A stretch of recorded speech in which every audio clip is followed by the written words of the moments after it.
नमस्कार दोस्तों, मैं नवीन गोयल आज आपके सामने एक बहुत ही महत्वपूर्ण टॉपिक लेकर प्रेजेंट हुआ हूँ। आज हम भारत के कोयला क्षेत्र, भारत में कोयला क्षेत्र कहाँ कहाँ पर है, कहाँ कहाँ से कोयला प्राप्त किया जाता है, उसके बारे में बात करेंगे। उससे पहले हम कोयले के बारे में डिस्कशन कर लेते हैं।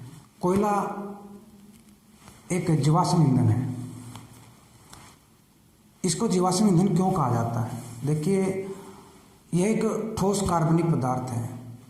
कार्बन की मात्रा इसके अंदर पाई जाती है। उसी के आधार पर इसके प्रकारों को हमने डिवाइड किया है।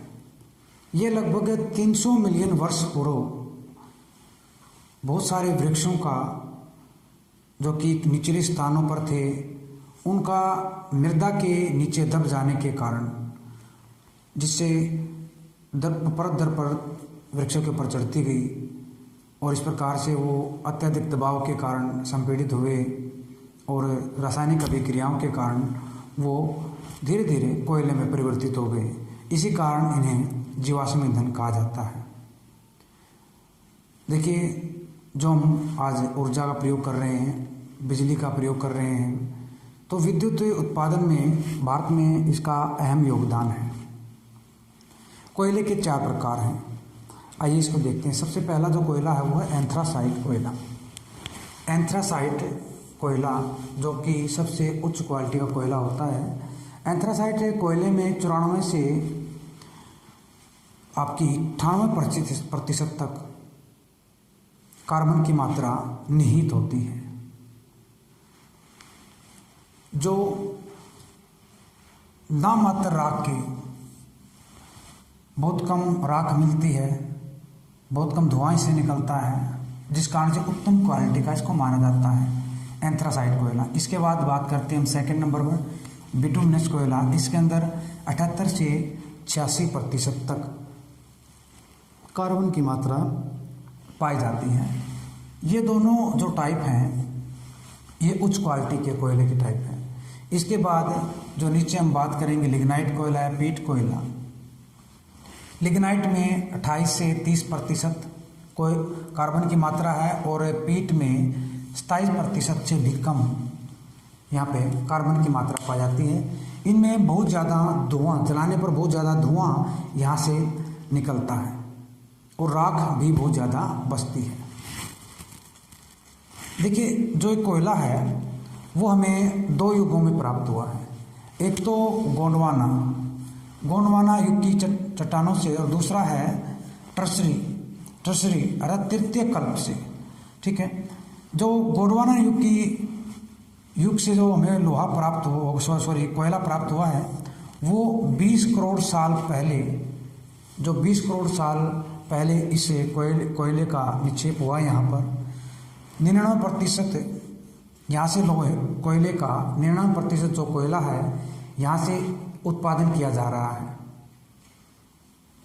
इसके बाद बात करें, जो टर्सरी युग का कोयला है वो 5.5 करोड़ वर्ष पहले यहाँ पर प्रादुर्भाव में आया, यानी कि इसके बाद बना, और 1% यहाँ से उत्पादन किया जा रहा है भारत में पूरे कोयले का। जो गोंडवाना युग का जो कोयला है ये बहुत ही उत्तम क्वालिटी का, क्योंकि इसे दबी हुई धरती में काफ़ी लंबा समय हो गया, जिस कारण से इसमें क्वालिटी जो है वो बड़ी है। जबकि ये जो टर्सरी युग का कोयला है ये हमें जो दलदली क्षेत्र हैं या नीचे जो क्षेत्र हैं उन क्षेत्रों में पाया जाता है, जिस कारण से इनके अंदर नमी की मात्रा अधिक पाई जाती है। नमी की मात्रा अधिक होने पर यहाँ से धुआं जलाने में इनको निकलता है। इसके बाद बात करेंगे हम भंडारण की। भाई, भंडारण के आधार पर विश्व में भारत का कौन सा स्थान? तो विश्व का भारत में 5वां स्थान है। अगर पहला स्थान पूछे तो पहला स्थान आपका संयुक्त राज्य अमेरिका का, दूसरा रूस का, तीसरा स्थान चाइना का है और चौथा जो स्थान है वो है ऑस्ट्रेलिया। और ऑस्ट्रेलिया के बाद किसका स्थान आता है? भारत का। तो भंडारण में भारत का 5वां स्थान है। यदि हम उत्पादन की बात करें या उपभोक्ता की या खपत की बात करें तो उसमें भारत का तीसरा स्थान है। तीसरा, और दोनों में ही पहला स्थान चीन का है और दूसरा स्थान यूएसए यानी कि संयुक्त राज्य अमेरिका का है। आइए भारत में कहाँ कहाँ पर जो कोयला है वो प्राप्त किया जाता है उनको राज्यवार डिस्कशन कर लेते हैं। सबसे पहले हम बात करते हैं पश्चिम बंगाल की। पश्चिम बंगाल में रानीगंज से हम कोयला प्राप्त करते हैं, बहुत ही उत्तम क्वालिटी का। ये सबसे पुरानी जो खान है यहाँ से इनकी सबसे पुरानी खान, अंग्रेज़ों के समय से ही यहाँ से कोयला निकाला जाना शुरू कर दिया था। इसके बाद बात करते हैं हम सबसे बड़ी खान भारत की झरिया, जो हजरिया ज़िले में है, ये झारखंड में है। इसके साथ साथ बोकारो, गिरिडीह, कर्णपुरा और राजमहल, ये सभी क्षेत्र भी आपके झारखंड के अंतर्गत आते हैं। वेरी इंपॉर्टेंट स्थान है, एग्जाम की दृष्टि से पूछा जा सकता है कि बोकारो, गिरिडीह, कर्णपुरा, राजमहल, झरिया, ये स्थान किस क्षेत्र के लिए, किस खनिज के लिए प्रसिद्ध है? ये कोयले खनिज के लिए प्रसिद्ध है। किस राज्य में है? तो झारखंड राज्य में है। इसके बाद बात करते हैं हम छत्तीसगढ़ की। छत्तीसगढ़ राज्य जो है उसके अंदर कोयला क्षेत्र में सेंदूरगढ़, कोरबा, वेरी इंपॉर्टेंट, कोरबा, राम कोला, तातापानी, ये जो कोयला क्षेत्र हैं वेरी इंपॉर्टेंट हैं। और इसके बाद हम मध्य प्रदेश की बात करें, मध्य प्रदेश में सिंगरौली और सोहागपुर, ये आपके मध्य प्रदेश में है। सबसे इम्पोर्टेंट तालचेर, अक्सर एग्जाम में पूछा जाने वाला स्थान तालचेर, जो कि उड़ीसा के अंदर है तालचेर, वेरी इंपॉर्टेंट है। सिंगरैनी क्षेत्र आपका आंध्र प्रदेश में है। और नेवली, देखिए जो नेवली है जहाँ से बहुत ही निम्न क्वालिटी का लिग्नाइट कोयला प्राप्त होता है, 94% भारत का नेवली से वो प्राप्त होता है। इसके अलावा हमें झारखंड, इन क्षेत्र के अलावा हमें कुछ कोयला आपका यहाँ राजस्थान से, उत्तर प्रदेश से, महाराष्ट्र से भी प्राप्त होता है।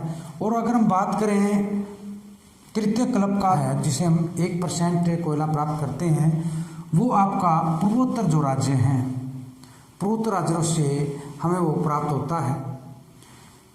अगर बात की जाए इनके भंडारण की, तो देखिए जो गोंडवाना क्षेत्र है वहाँ पर 96% ईंट का भंडारण है। और जो ट्रेजरी कल्प है, ठीक है, यहाँ पर हम जो भंडारण है वो 4% है। 4% का यहाँ पर कोयले का भंडारण है, ठीक है, जो कि एग्जाम की दृष्टि से यहाँ से भी कुछ महत्वपूर्ण क्वेश्चन बनते हैं। अगर ये पूछा जाए कि किस प्रकार की चट्टानों में इनका प्रादुर्भाव हुआ, किस प्रकार की चट्टानों में बने हैं, तो ये जो अवसादी चट्टानें हैं उनमें कोयला पाया जाता है। क्योंकि जो कायांतित चट्टानें हैं या आग्नेय चट्टानें हैं, वो कायांतित को रूपांतरित चट्टानें भी कहा जाता है। उस प्रकार की चट्टानों में ये नहीं पाए जा सकते, क्योंकि उनके अंदर जीवाश्म जीवित नहीं रह सकते। इस कारण से ये जो अवसादी चट्टानें हैं इनके अंदर जीवाश्म पाए जाते हैं। तो ये आपका आज का एक बहुत ही महत्वपूर्ण टॉपिक था। आपको मेरी वीडियो कैसी लगी कमेंट बॉक्स में ज़रूर बताइएगा। मेरी वीडियो को लाइक, शेयर और सब्सक्राइब जरूर कीजिए। धन्यवाद।